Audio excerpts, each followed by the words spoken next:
नमस्कार, स्वागत है आपका बात बेबाक में। आपके साथ मैं हूं अभिषेक कात्यायन।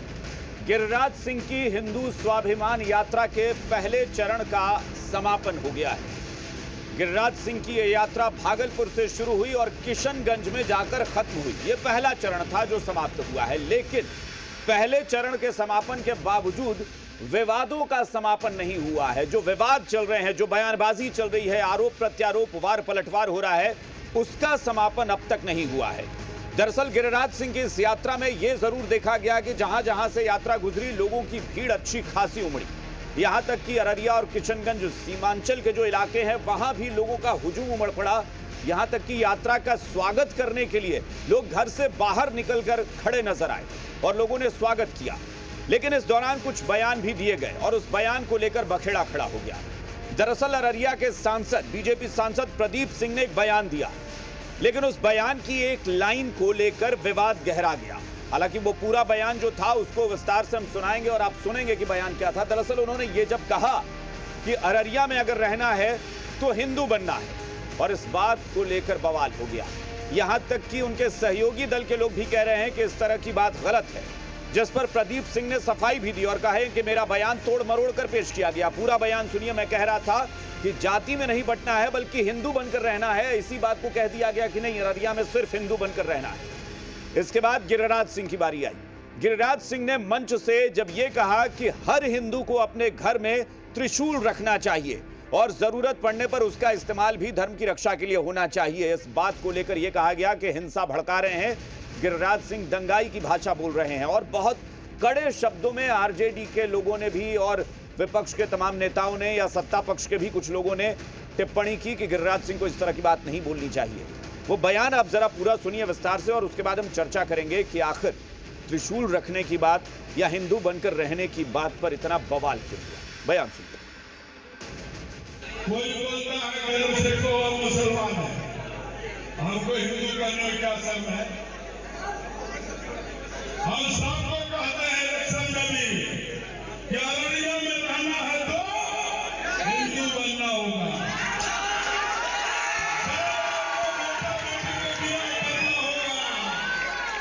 जब बेटा बेटी का ब्याह करना होगा तब जात खोज लीजिएगा, परिवार खोज लीजिएगा, नस्ल खोज लीजिएगा, हड्डी खोज लीजिएगा, खानदान खोज लीजिएगा। जब बेटा बेटी का सम्मान करना है, वोट से देश का दिशा और दशा तय होता है। वोट से देश का तकदीर और तस्वीर बदलता है। अगर 303 सीट नहीं आता तो क्या 370 तस्वीर से हटता? हिंदू, मुस्लिम, सिख, ईसाई आपस में हम भाई भाई, ये लोग नफरत फैलाते हैं। देश का लोग इनको कभी माफ नहीं करेगा और ये लोग एक नंबर के नफरती चिंटू हैं। इनको भारत से कोई मोहब्बत नहीं है, क्योंकि ये तो पाकिस्तान से आए हुए लोग हैं ना।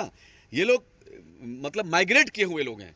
हमको बताए, अगर इसने माँ का दूध पिया है प्रदीप सिंह और गिरिराज सिंह, तुमने अगर माँ का दूध पिया है तो बताओ तुम्हारे खानदान में, तुम्हारे नस्ल में, तुम्हारे पार्टी में एक व्यक्ति हो जिसने आज़ादी की लड़ाई में यहाँ एक कुर्बानी दी हो। नीतीश कुमार आरएसएस के एजेंट, बिहार में अगर आरएसएस को किसी ने जगह देने का काम किया है तो उसका काम नीतीश कुमार है। नीतीश कुमार ढोंगी सेकुलर है जिसने बिहार के मोहब्बत को तार तार करने का काम किया है। आदरणीय लालू यादव हो या राबड़ी देवी हो, उनके जमाने में किसी की हिम्मत नहीं होती थी कि कहीं पर एक छोटा सा कैंप भी लगा ले।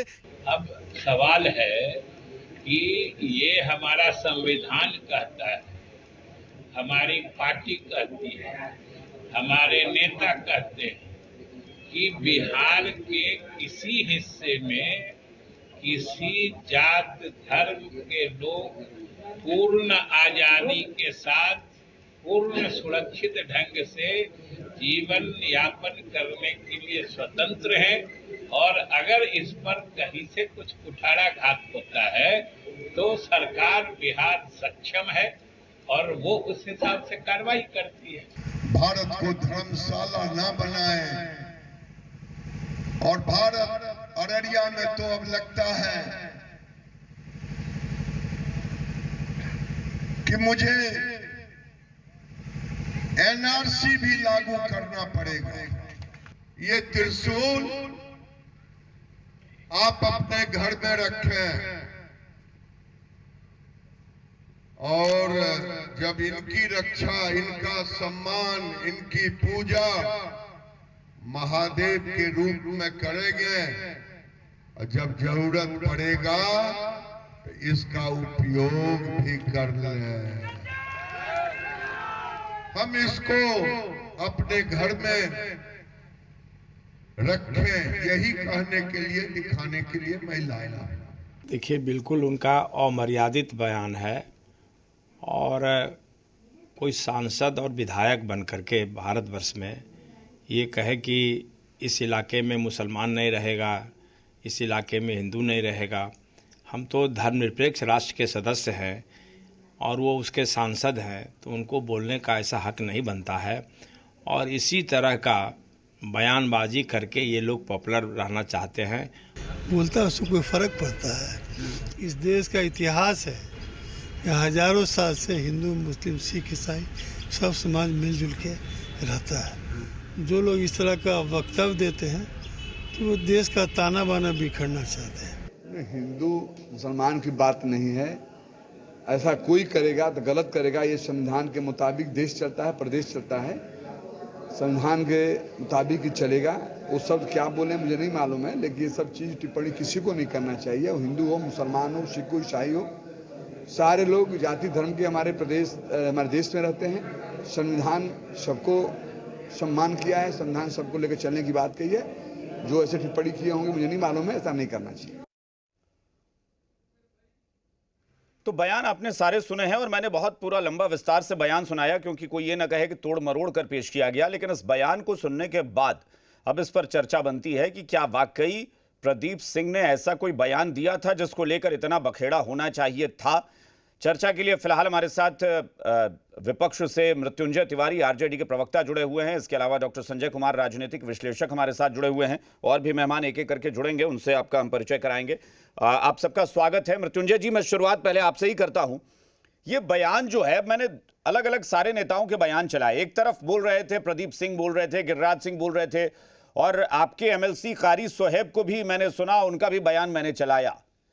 अब तो वाकई देखना पड़ेगा कि बयान में मर्यादा थोड़ा ज्यादा प्रदीप सिंह ने या कारी सोहेब ने, कि जो मुख्यमंत्री तक को तू तड़ाक करके बोल गए। वो क्या बोला था प्रदीप सिंह ने जो लगा कि इतना आपत्तिजनक था?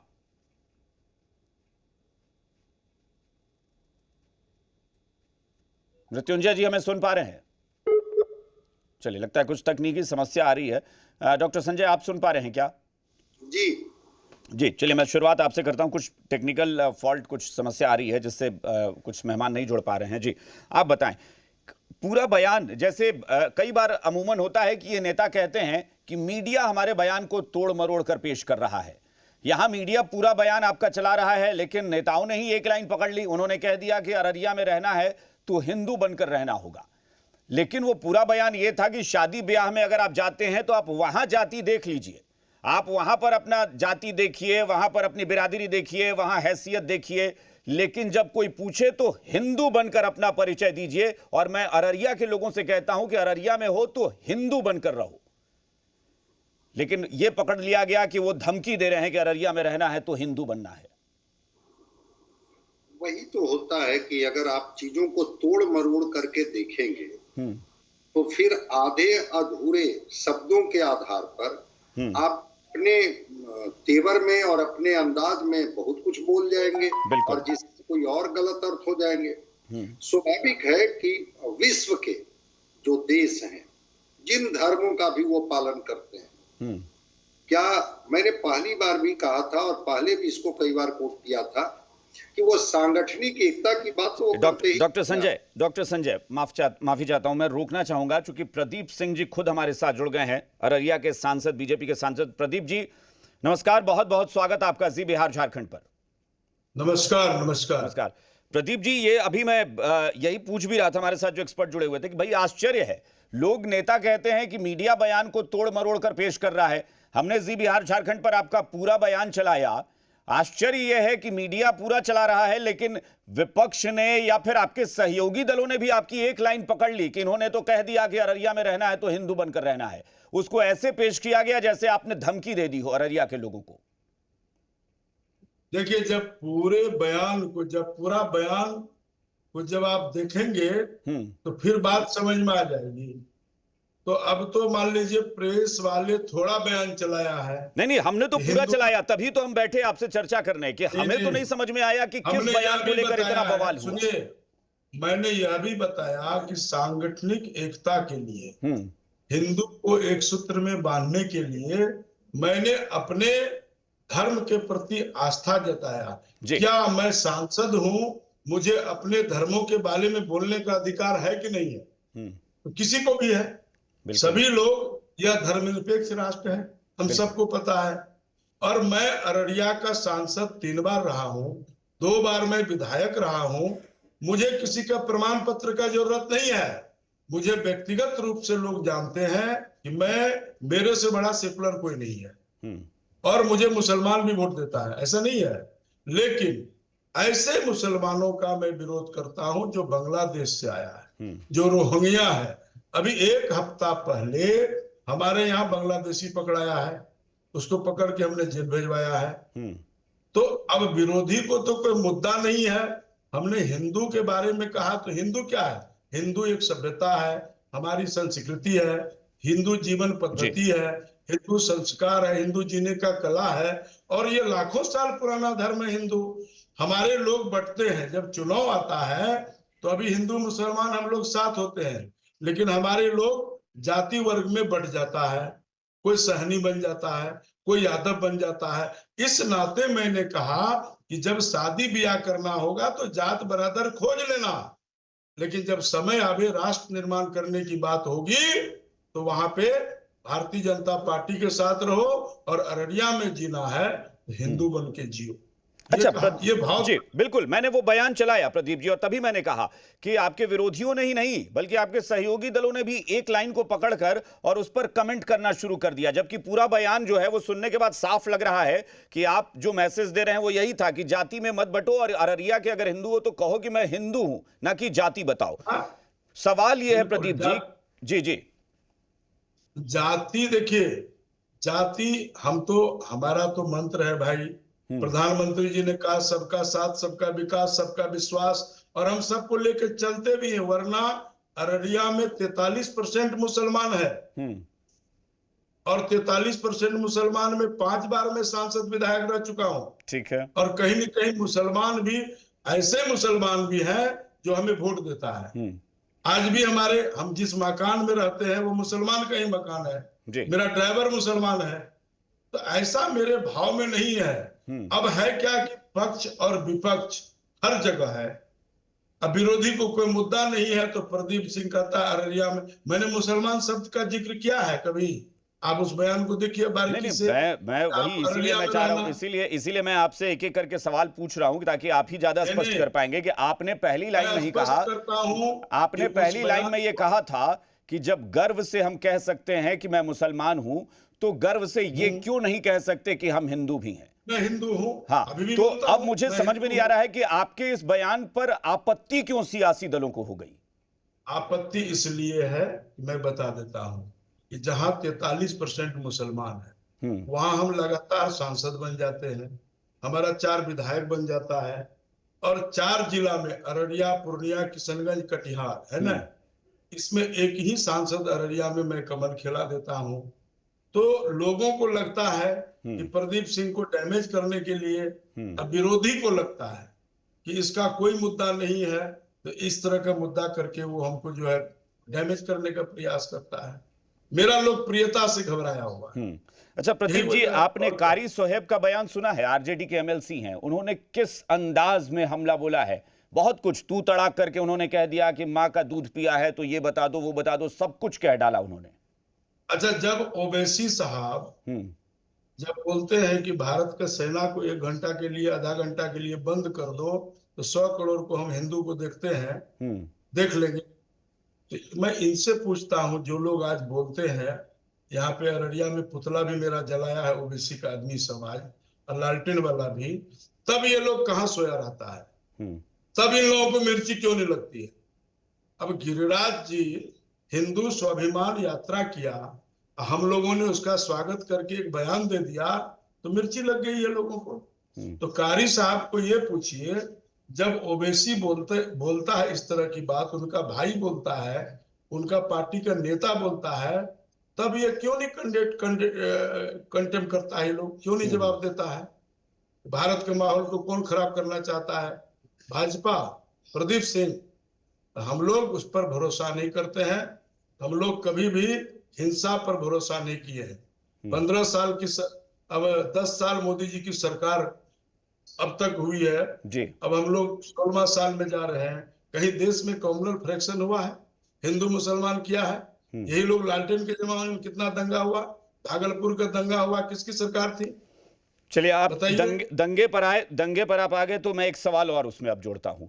ये आरजेडी या कांग्रेस के लोग, जब अभी यात्रा शुरू भी नहीं हुई थी, भागलपुर से शुरुआत हो रही थी, सबसे पहला बयान कांग्रेस का आया कि भागलपुर इसलिए चुना गया क्योंकि भागलपुर में दंगा हो चुका है और उसको रिपीट करना चाहते हैं गिरिराज सिंह।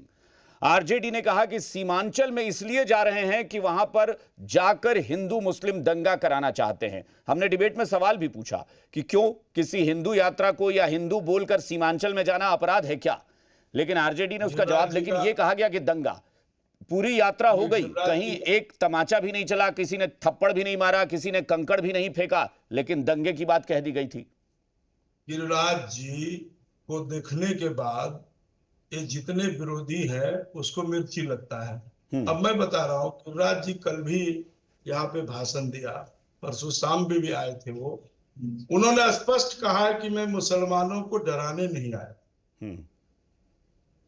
किसी को धमकाने नहीं आया, लेकिन इतना मैं जरूर कहने आया हूं कि उंगली में ताकत नहीं होती है, मुट्ठी बंद करो। मैं अपने धर्म का प्रचार करने आया हूं, हिंदू को संगठित करने आया हूं, इससे किसी को भयभीत करने नहीं आया हूं। स्पष्ट ये बयान दिया। ये बयान तो उनका आना चाहिए। ये कहां कोई अखबार वाले छापा? गिरिराज जी है, दिमाग में है, ये कॉमनल बात करते हैं। तो माहौल को खराब आरजेडी वाले लोग करते हैं, कांग्रेस वाले लोग करते हैं, भाजपा को फिरका प्रस्त ताकत कहते हैं सब दिन। तो ये उनका फितरत में है। कोई मुद्दा तो विरोधी को है नहीं, और विपक्ष इसी टाइप के बात को तो क्या आपको लगता है कि गिरिराज सिंह की यात्रा शुरू हो रही थी तो जानबूझ के कहा गया कि दंगा हो जाएगा, ताकि वो भड़का दिया जाए कि दंगा हो जाए? बिल्कुल, यह चाहता है। अब वो माई की बात करता है, तो हम तो सबका साथ की बात करते हैं। उस तो पार्टी है MY, तो कारी साहब क्या बोलेंगे या विरोधी क्या बोलेंगे? आरजेडी का लोग, ओवैसी साहब का आदमी, ये लोग चाहता है कि सरकार को घेरने का कोई उपाय नहीं है। कारी साहब ने तो मुख्यमंत्री को भी नहीं बख्शा, उन्होंने कह दिया कि ये नीतीश कुमार आरएसएस का सबसे बड़ा एजेंट है। मैंने कहा ना कि पूरा तू तड़ाक करके उन्होंने बोला कि सबसे बड़ा एजेंट है। बोलने का तो आजादी है, किसी को कुछ बोल लेता है। हाँ, हम लोग ये बात जरूर बोलते हैं, बांग्लादेशी, रोहिंग्या, घुसपैठी, ये तो बोलने का अधिकार हमको है। मैं बोलूंगा, बोलता रहूंगा। अभी पकड़ाया भी है 10 दिन पहले एक बांग्लादेशी। तो इस टाइप से विरोधी का काम है, इस तरह का आरोप प्रत्यारोप लगा के राजनीतिक रोटी सेकना। चलिए प्रदीप जी, एक सवाल मेरा है जो मुझे लगता है कि मैं इसलिए पूछना चाह रहा था कि आपने जब ये बात कही कि हिंदू बनकर रहना है, जाति में नहीं बंटना है, लेकिन जब शादी ब्याह की बात हो बच्चों की, तब तुम जाति देख लेना, बिरादरी देख लेना। मैं इसको समझना चाहता हूं कि अगर वाकई जाति में बंटना आपको नहीं पसंद, तो क्या लगता है कि यह मैसेज भी दिया जा सकता था कि नहीं, ये जाति का भेदभाव खत्म करना है हमें, लेकिन आपने कहा कि नहीं, शादी ब्याह करना तो जाति देख लेना। नहीं, मैं तो यही मैसेज देता हूं कि हिंदू जो है, सब में सबको बराबरी का अधिकार है। सब एक मंदिर में पूजा करो, एक जगह खाओ, एक जगह बैठो। अब तो शादी ब्याह सबके साथ सब कर ही रहा है, कहाँ कोई दिक्कत है? हम अति पिछड़ा जाति से आते हैं, तो हम लोगों में तो देखते हैं सब में सब ब्याह होता है। क्योंकि बहुत लंबे समय से यह बात चल रही है, इसको तोड़ना आसान नहीं है। पहले हम हिंदू को संगठित करेंगे, एक सूत्र में बांधेंगे, तो शादी ब्याह भी हो रहा है, वो प्रतिबंध नहीं है। अब देखते हैं ना, ककरो लड़का ककरो लड़की लव कर लेता है, शादी कर लेता है, लड़की कह देती है कि हम शादी कर ली, तो वो सब में खत्म होगा। थोड़ा समय लगेगा। और दूर दूर तक आपके चैनल के माध्यम से मैं कह देना चाहता हूं जी, मैं कभी भी हिंसा, हिंदू मुसलमान, पहले मैं इंसान हूं, तब हिंदू है, तब मुसलमान है, याद रखिएगा। इसलिए हम कभी भी ये सब पर भरोसा नहीं करते हैं। और हमारे यहाँ आप बैठेंगे ना, आप भेज दीजिए कल एक पत्रकार को, भर दिन में अगर 200-400 आदमी आता है तो आधा मुस्लिम आता है। तो हम सबको लेके चलने वाले लोग नहीं, बिल्कुल, आप जनप्रतिनिधि हैं तो आपकी जिम्मेदारी भी यही बनती है कि सबका देखें।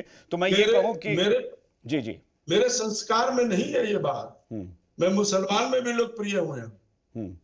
अब अच्छे मुसलमान जो है वो हमारे साथ होते हैं। तो मैं ये कहूं कि अगर प्रदीप सिंह एक इंसान के तौर पर जाति के भेदभाव को नहीं पसंद करते, नहीं मानते, बिल्कुल, आप मैं कभी भी जात पात से ऊपर उठ करके राजनीतिक सेवा है, और आपने मुझे जो वोट दिया उनका सांसद तो है ही, जो वोट नहीं दिया है उनका भी सांसद मैं हूं।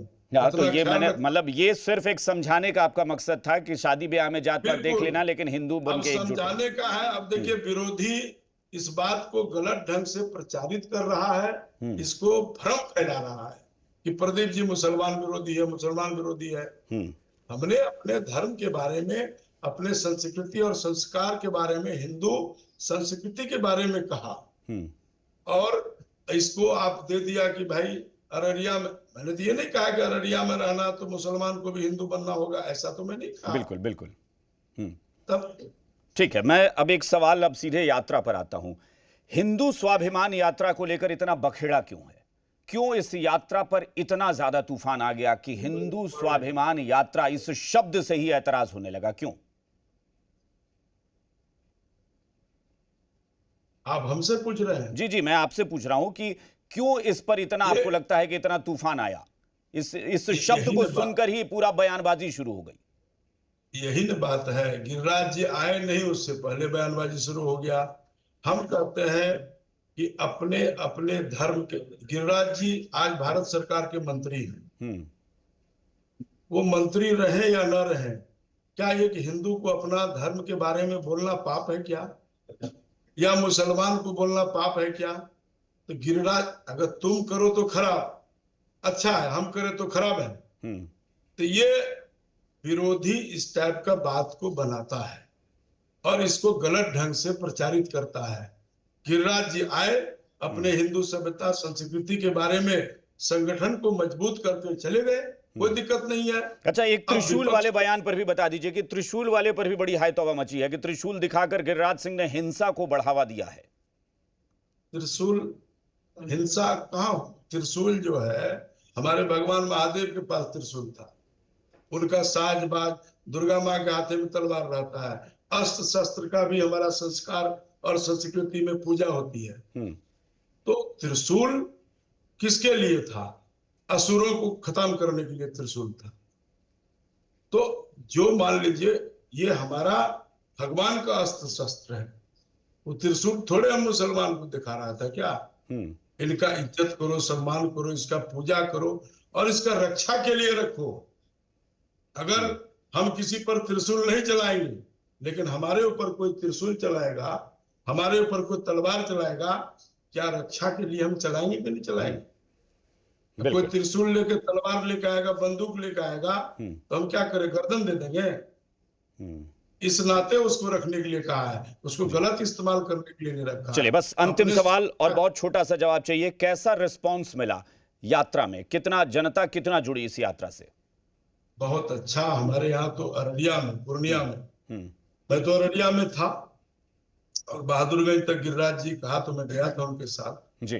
तो अररिया में भी शाम में वो आए, बहुत अच्छा लोगों का उसका ये मिला और पूरा भ्रमण भी किया शहर में, और काफी लोगों ने उसको सराहा और स्वागत किया जो हिंदू विचारधारा के लोग हैं, और उसमें काफी उत्साह था लोगों में, काफी देखा उत्साह, उनके चेहरे में अलग एक्सप्रेशन था कि कोई एक व्यक्ति तो है कम से कम हमारे धर्म, सभ्यता, संस्कृति के बारे में आज जगाने आए। और ऐसा कोई बयान गिरिराज जी नहीं दिया जो कि मुसलमानों को इस बातों से ठेस पहुंचे जी। और मैंने भी इस तरह का भाव मेरे मन में नहीं था जी। मैंने तो अपने हिंदू धर्म के बारे में कहा, हिंदू के लिए कहा था कि एक हो जाओ, गोलबंद हो जाओ, हिंदू बन के रहो। तो हिंदू तो कभी किसी को मारता नहीं है जी। हम तो सबका हर जीव जंतु सबका सम्मान करते हैं, ये मेरा संस्कार में है। चलिए प्रदीप जी, बहुत बहुत मुसलमान शुक्रिया जी। प्रदीप जी, बहुत बहुत शुक्रिया हमारे साथ जुड़ने के लिए, अपनी बात रखने के लिए बहुत बहुत शुक्रिया, धन्यवाद जी। तो प्रदीप सिंह जो अररिया से सांसद हैं, वो हमारे साथ जुड़े और उन्होंने अपनी बात रखी कि हमारा ऐसा कोई बयान था ही नहीं जिसको लेकर इतना बवाल हो गया है, क्योंकि हमने तो हिंदुओं को एकजुट रहने की कहा कि जाति में नहीं बंटना है, लेकिन वो लाइन पकड़कर ये कह दिया गया कि जैसे मैं मुसलमान को धमका रहा हूं कि हिंदू बनकर रहना है, इस तरह की बातें कही गई हैं। तो ये चलिए, तो हम अपने मेहमानों के पास चलेंगे, लेकिन आपने बयान पूरा सुन लिया प्रदीप सिंह जी का, और वो कह रहे हैं कि सिर्फ अपने लिए नहीं, वो गिरिराज सिंह के लिए भी कह रहे हैं कि गिरिराज सिंह के भी बयान को बेवजह का तूल दिया जा रहा है।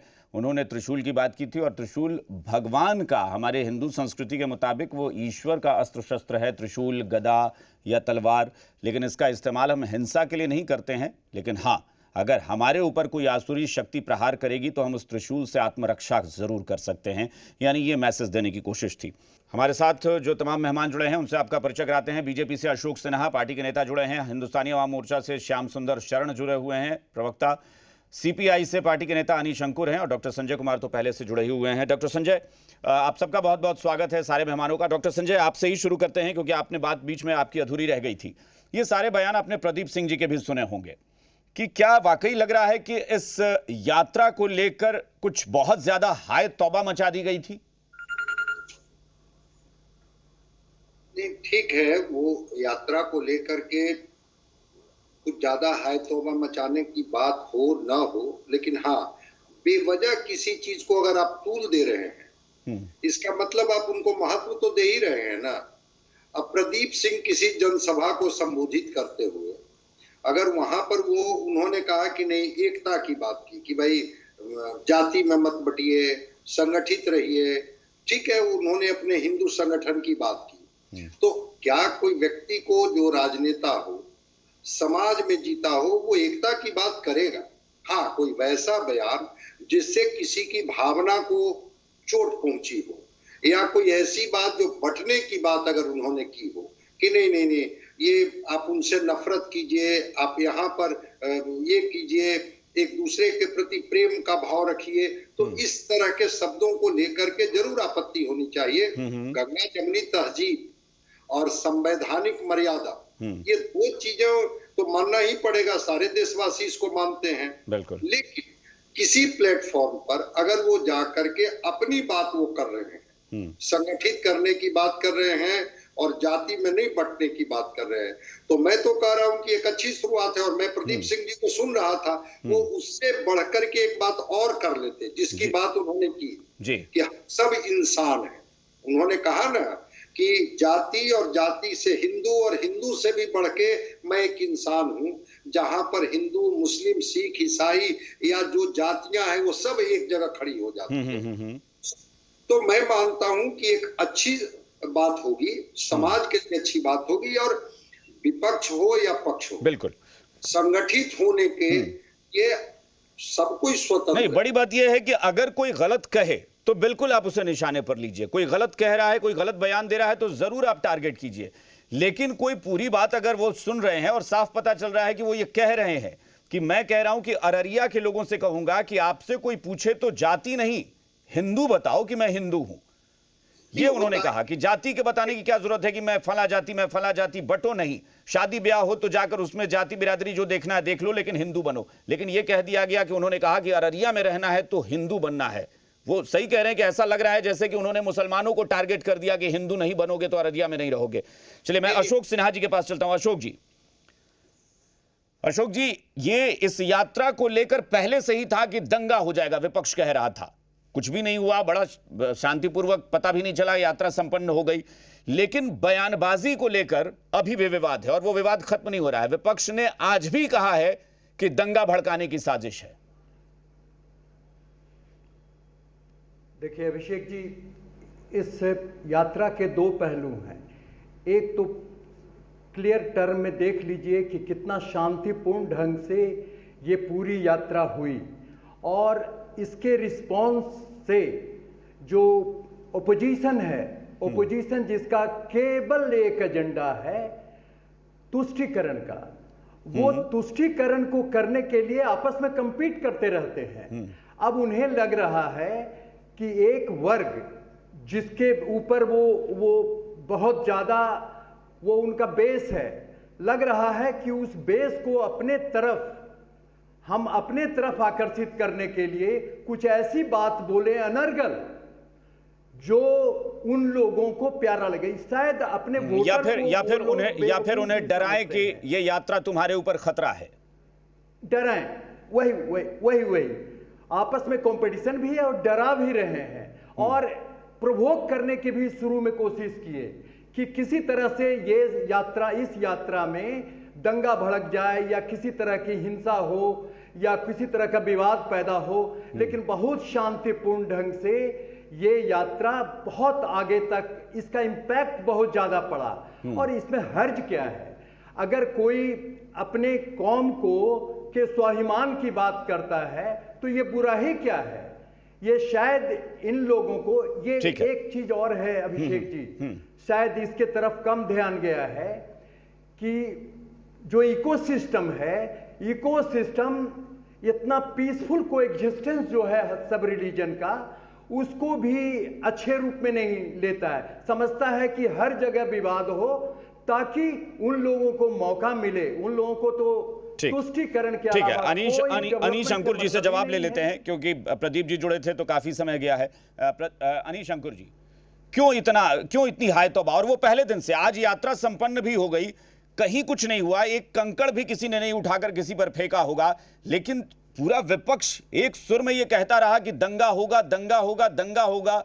तो एक सवाल उठता है ना कि कहीं ऐसा तो नहीं कि विपक्ष ये कहकर ही दंगा भड़काने की कोशिश कर रहा था कि हो ही जाए दंगा, कि गिरिराज सिंह और बीजेपी सरकार, नीतीश सरकार सब कटघरे में आ जाए?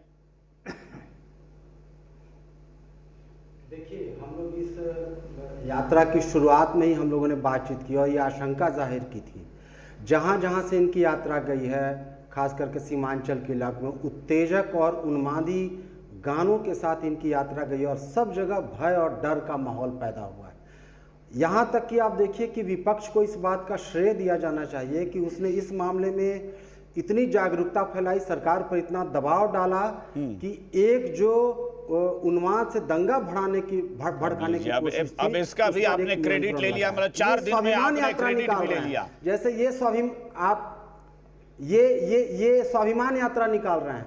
आप ये बताइए कि जब ये पशुपालन मंत्री थे, अनीश जी पहले मुझे बताइए कि आपने कहा उन्मादी और उत्तेजक जो भड़काने वाले गाने थे, आप सब कौन सा था मुझे बताइए। जाके देखिए सीमांचल के इलाकों में, वहां की रिपोर्ट्स पढ़िए और वहां के फेसबुक पोस्ट देखिए, किस तरह के गाने बज रहे थे, किस तरह के नारे लगाए जा रहे थे। और ये हिंदुओं के नाम पर किसने इनको इजाजत दी हिंदुओं को रिप्रेजेंटेशन करने के लिए? किसने इनको? अरे भाई आप गजब बात कर रहे हैं, इजाजत की तरफ से? नहीं, एक मिनट अनीश अंकुर जी, अगर विवादित चीजें होती हैं, विवादित चीजें होंगी, उस पर हम चर्चा करेंगे। आप बताइए विवादित ना, जय श्री राम का उद्घोष विवादित आपको लग रहा है सीमांचल में? ये हिंदू स्वाभिमान की बात करते हैं, जब ये हिंदू स्वाभिमान की बात करते हैं, जब ये पशुपालन मंत्री थे तो हिंदुओं में सबसे पवित्र चीज गाय मानी जाती है। हाँ। और जो किसान गाय पालते हैं उसकी सब्सिडी बंद कर दी, और जो बुचड़खाने में गाय का एक्सपोर्ट करते हैं हिंदू, उसको 15 करोड़ रुपए का सब्सिडी दिया। और ये हिंदू स्वाभिमान की बात करते हैं। और ये हिंदू स्वाभिमान के पीछे आप बताइए, भारत एक धर्मनिरपेक्ष देश है, जो धर्मनिरपेक्षता को भारत में नहीं मानता है। अरे कहां वो कह रहे हैं कि धर्मनिरपेक्षता को नहीं मान रहे? एक मिनट अनीश अंकुर जी मुझे एक मिनट समझिए। अगर इस देश में क्रिश्चियन यूनिटी की बात हो सकती है, इस्लाम मुस्लिम यूनिटी की बात हो सकती है, हिंदू यूनिटी की बात क्यों नहीं हो सकती? गिरिराज सिंह क्या मुझे है नहीं, आपने कहा कि किसने इजाजत दिया कि हिंदुओं के लिए वो यात्रा, इजाजत किससे चाहिए? इजाजत किससे चाहिए हिंदुओं के लिए यात्रा निकालने की? किससे मांगा था? क्या वो शंकराचार्य हैं? क्या वो हिंदू धर्म के धर्मगुरु हैं? तब तो कल हो के नहीं, तब तो कल हो के मैं अगर निकल जाऊंगा कि मैं हिंदू हूं, मैं कोई यात्रा निकाल रहा हूं, तो आप क्या मुझे मरवा देंगे? क्या आप मुझ पर हमला करा देंगे? क्या बोल रहे हैं भाई? बोलने तो दीजिएगा। नहीं, आपने ये कहा इजाजत, किससे इजाजत? मुझे बताइए ना, कौन इजाजत देगा? कौन इजाजत देगा? देखिए, भारत के संविधान में आप इस बात को समझदार है, थोड़ा समझिएगा। राजनीति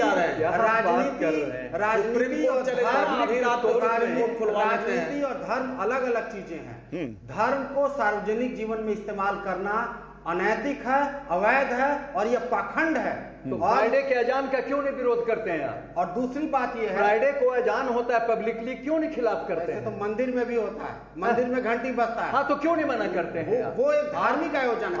धार्मिक, एक मिनट नहीं, धार्मिक आयोजन है। मैंने एक बार पहले भी चर्चा की थी अनीश अंकुर जी, मैंने पहले भी चर्चा की थी कि अगर राजनीति में भारत में बिहार अगर राजनीति में धर्म की दखलंदाजी नहीं होनी चाहिए। ये उन्माद नहीं अनीश जी, मैंने एक बार और चर्चा की थी, अगर राजनीति में धर्म से आपको आपत्ति है तो सारे नेताओं को रमजान के दौरान इफ्तार बंद कर देना चाहिए। बोलने तो दीजिए, बंद कर दीजिए। इफ्तार करते हैं तो उसको क्यों अपने गिरिराज सिंह जैसा फूहड़ और अश्लील बयान करने वाला ये इस तरह का भारत के राजनीति। चलिए, श्याम सुंदर जी, वही आदमी, ठीक है, श्याम सुंदर जी, मुझे लगता है कि बीजेपी के सहयोगी दलों में, वो भारतीय नहीं है। ठीक है अनीश जी, बीजेपी के सहयोगी दलों में पहले व्यक्ति थे जीतन राम मांझी जी। मुझे लगता है कि जीतन राम मांझी ने स्पष्ट कहा था कि गिरिराज सिंह की यात्रा अभी शुरू भी नहीं हुई है, क्यों इस पर इफबट किया जाए? अगर यात्रा कर रहे हैं, कोई दिक्कत होगी तब की बात है ना। तो मुझे लगता है जीतन राम मांझी ने कहा था कि यात्रा करने अपनी पारी में बोलिए। सब बेचारा है, एक बेचारे हैं, एक चारा केवल सीपीएम का जो लालू प्रसाद यादव के पैरों में लौट रहे हैं। देखिए, सबसे बड़ी बात है भारत नहीं, आपकी पारी खत्म हो गई। अनीश जी, एक मिनट। अंकुश जी, दूसरे की देखिए, कात्यायन साहब हमारे नेता बड़े दूरदर्शी हैं और लंबे समय से इन लोगों की राजनीति को खूब समझा है।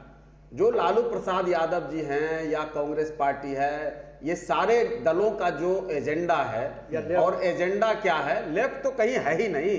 अब लेफ्ट कहाँ है? अब या तो राहुल गांधी के पैरों में या तो लालू यादव के पैरों में। उसका तो कोई आइडियोलॉजी ही नहीं, खत्म कर लिया। सवाल है कि आप जो एक वर्ग को डराना चाहते हैं, डराना कौन चाहता है? जो यात्रा लेकर निकला है वो डरा रहा है, या जो पीछे से हल्ला कर रहा है केवल ये बताने की कोशिश कि बाघ आया, भागो भागो भागो। समाज में डर पैदा करना और डर पैदा करके उनके वोटों का इस्तेमाल करना और उनको फिर कहीं पे जगह नहीं देना, वही इनका मूल एजेंडा है। मुसलमानों को अगर सबसे ज्यादा किसी ने ठगा है, ये बात करते हैं मुसलमान के हित की और उनके संविधान में उनके रक्षा की और कई तरह की चीजों की। अरे भाई, टिकट नहीं देते, कहीं जगह नहीं देते, पार्टी में स्थान नहीं देते, कहीं कोई उनका मतलब नहीं, सच्चर कमेटी की रिपोर्ट उनके हाथों में सौंप देते हो।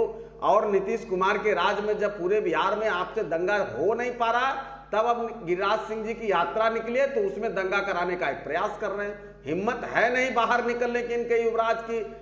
तेजस्वी प्रसाद यादव, अरे भाई, तेजस्वी प्रसाद यादव निकलते और भाईचारा का संदेश देते। गिरिराज जी के इस यात्रा में अगर उनको कहीं कुछ गड़बड़ी लगती तो पीछे पीछे चलिए ना, गिरिराज जी के पीछे पीछे चलिए, वो कहीं गड़बड़ी करें तो आप भाईचारा का संदेश दीजिए। तो एसी कमरे से बउआ निकलेगा नहीं, कहीं कुछ बोलेगा नहीं, 2-4 प्रवक्ताओं के माध्यम से समाज में नफरत फैलाने की कोशिश करेगा और वोटों को साधने की कोशिश करेगा। आप कहते हैं सामाजिक एकता की बात, ये माय समीकरण क्या है? माय समीकरण के बाद बाप समीकरण क्या है? ये माय और बाप की पार्टी माय और बाप के समीकरण के सहारे बिहार को साधने की कोशिश कर रहा है। और जिस चचा की बात करते हैं, चचा ने ऐसी पटकी मारी है कि अब भतीजा कमरे से बाहर नहीं निकलने को तैयार है। ठीक है, मैं एक बार, हमारे साथ आरजेडी के प्रवक्ता भी जुड़ गए हैं, बहुत देर से जुड़ पाए हैं, लेकिन एजाज साहब स्वागत है बहुत बहुत आपका भी। बहुत धन्यवाद एजाज साहब, ये जो 18 तारीख से यात्रा शुरू हुई, 4 दिन की यात्रा, 22 तारीख को एक कंकड़ भी कहीं नहीं चला, सब यात्रा संपन्न हो गई, लेकिन ये विवाद खत्म नहीं हो रहा है। अभी भी यही बयान कि दंगा होने वाला था, दंगा करवाया जा रहा था, दंगे की साजिश थी। ये दंगा दंगा दंगा बहुत सुना प्रदेश ने, लेकिन हुआ तो कुछ नहीं। जी कात्यायन जी, हमारे प्रवक्ता मृत्युंजय तिवारी जी हमसे पहले जुड़े हुए थे, मैं दूसरे चैनल पर था जी। लेकिन एक बात मैं बता देना चाहता हूं कि जिस तरह की राजनीति बिहार में शुरू की गई है, दरअसल इनके पास मुद्दों का अभाव हो गया है। ये गरीबी पर बात नहीं करेंगे, ये बिहार में बढ़ते अपराध पर बात नहीं करेंगे, पुल पुलिया गिर रहे हैं उस पर बात नहीं करेंगे, बिहार में जो 65% आरक्षण की व्यवस्था को 9वीं अनुसूची में शामिल नहीं किया गया और जो शोषित, वंचित, दलित, आदिवासी, पिछड़ा, अति पिछड़ा समाज के हक और अधिकार को छीना जा रहा है, उस पर बात नहीं करेंगे। ये नौकरी और रोजगार पर बात नहीं करेंगे। ये वैसे मुद्दे पर बात करेंगे जो भारत के संविधान और संवैधानिक व्यवस्था के खिलाफ है। भारत के संविधान का शपथ लिए हैं गिरिराज जी, और उन्होंने शपथ में कहा है कि बिना किसी अनुराग या द्वेष के मैं शपथ लेता हूं कि देश की एकता और अखंडता की रक्षा के लिए मैं सबके साथ न्याय करूंगा। तो किस तरह का न्याय है, किस तरह की भाषा है, एजाज साहब, अभी कुछ देर पहले हमारे साथ प्रदीप सिंह भी जुड़े थे। मैं ये कह रहा हूं कि एजाज साहब की जब प्रदीप जी या गिरिराज जी बार बार कह रहे हैं कि भाई जब मैं स्पष्ट कह रहा हूं कि मैं जातिगत भेदभाव को मिटाकर कह रहा हूं कि खुद को हिंदू बताओ ना कि जात। एक मिनट, इसमें दंगे जैसी बात कहां है? मैं ये जी दंगे की बात वही लोग कर रहे हैं जो कहीं ना कहीं यात्रा के नाम पर, स्वाभिमान के नाम पर पिछड़ों, अति पिछड़ों, दलित, आदिवासी के हक और अधिकार को छीनना चाहते हैं। नहीं, वो लोग कहां कर रहे हैं? ये तो आप लोगों ने बोला ना, आरजेडी कांग्रेस ने बोला कि दंगा, तेजस्वी जी ने कहा कि दंगा कराने की साजिश है। हम लोग इनकी मंशा समझ रहे हैं ना। इनका मंशा ये है कि किसी तरह से हम नफरत फैलाएं और नफरत का वातावरण बना करके उससे वोट प्राप्त करें। ये अशोक सिन्हा जी आपको कुछ जवाब दे रहे हैं, क्योंकि सवाल वही उठ रहा है ना कि भाई पूरी यात्रा हो गई, कहां कुछ हुआ कि दंगा की बात है? अशोक सिन्हा जी बोलिए। अब अरे कहां नहीं हुआ, कहां नहीं हुआ, कहां दंगा हुआ? तो बिहार के लोग चूंकि लालू प्रसाद जी और तेजस्वी जी ने संयम सिखाया है, जो बिहार के लोगों ने ये बताया है कि यहाँ पर गंगा अभी तक ये मूड बनाते रह गए कि कहां प्रोवोक करे, कहां दंगा। मतलब आपको लग रहा है, मतलब एजाज जी आपको लग रहा है कि ये आरजेडी की सिखाई हुई बातों से बिहार इतना शांतिपूर्वक चल रहा है? हकीकत है। लालू प्रसाद जी ने ये तो बड़ी अच्छी बात है कि फिर नीतीश कुमार के शासन में होने का क्या मतलब, जब सारा काम विपक्ष ही कर रहा है। कात्यायन जी सुन लीजिए ना। हाँ। लालू जी ने कहा इंसान है, इंसानियत को बचाने के लिए और इंसान को बचाने के लिए हम सबको मिलकर रहना होगा।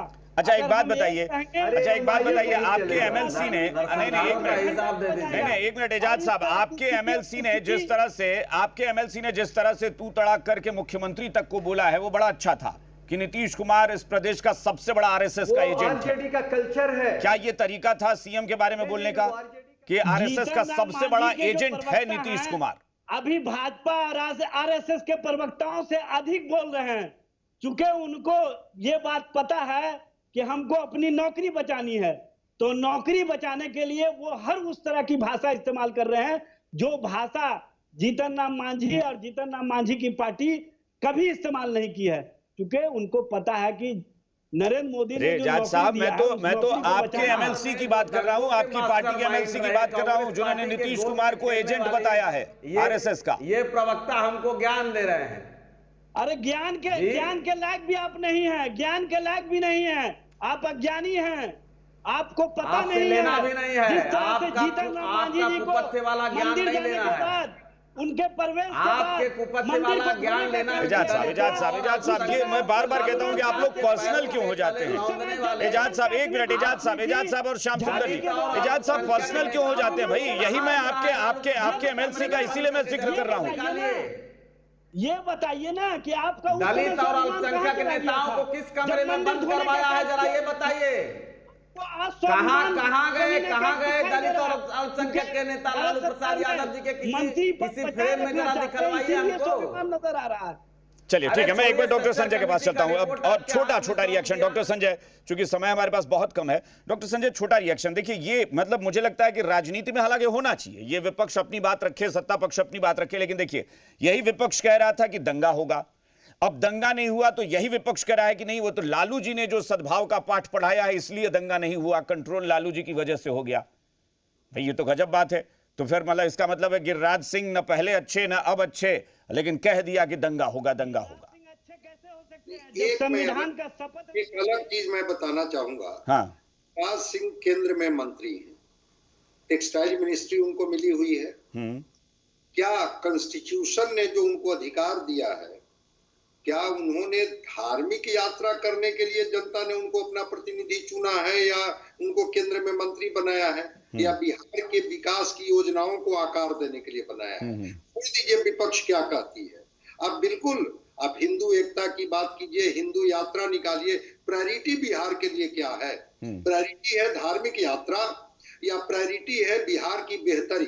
अगर बिहार की बेहतरी है तो मैं कहूंगा कि धार्मिक यात्रा जरूर आप निकालिए, लेकिन उससे ज्यादा इंपॉर्टेंट है कि बिहार की बेहतरी के बारे में भी सोचिए।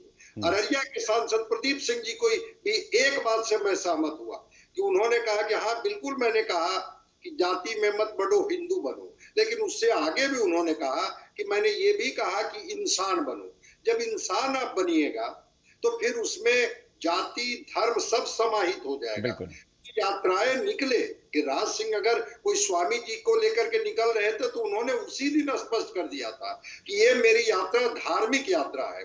धार्मिक यात्रा करने का अधिकार सबको संविधान में है।